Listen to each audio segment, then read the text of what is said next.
નમસ્કાર, real voice of ઇન્ડિયામાં આપનું સ્વાગત. હું છું નેહલ. નજર કરીએ હેડલાઇન્સ પર. પુતિને વડાપ્રધાન મોદીને આપ્યું રશિયાનું સર્વોચ્ચ સન્માન. ઓર્ડર ઓફ સેન્ટ એન્ડ્રયુ એપોસ્ટલ પુરસ્કારથી કર્યા સન્માનિત. વડાપ્રધાને આ એવોર્ડ દેશની 140 કરોડ જનતાને કર્યો અર્પણ. ઓરિસ્સામાં પુરીમાં જગન્નાથ રથયાત્રામાં ભગવાન બલભદ્રની મૂર્તિ સેવકો પર પડતા 9 ઘાયલ. રથમાંથી મૂર્તિ ઉતારતી વખતે સર્જાઈ દુર્ઘટના. વડોદરા હરણી બોટ દુર્ઘટના મામલે ગુજરાત હાઈકોર્ટે આપ્યો સ્પષ્ટ અભિપ્રાય.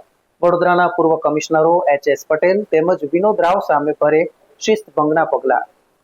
ખાદ્ય પદાર્થોમાં વંદા ગરોળી જીવજંતુ નીકળવાની વધતી ઘટનાને પગલે ફૂડ એન્ડ સેફ્ટી વિભાગે પેટા કાયદામાં સુધારાની કરી ભલામણ. માત્ર 5,000 રૂપિયા દંડ ભરીને હવે નહીં છટકી શકે રેસ્ટોરન્ટ માલિકો. ઉત્તર પ્રદેશના ઉન્નાવમાં ડબલ ડેકર બસ દૂધના ટેન્કર સાથે ટકરાતા 18ના મોત. હાઈવે પર લાશોનો ઢગલો. હાઈવે પર ટ્રાફિક જામ.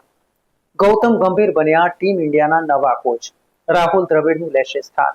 2027 સુધી રહેશે કોચ પદે.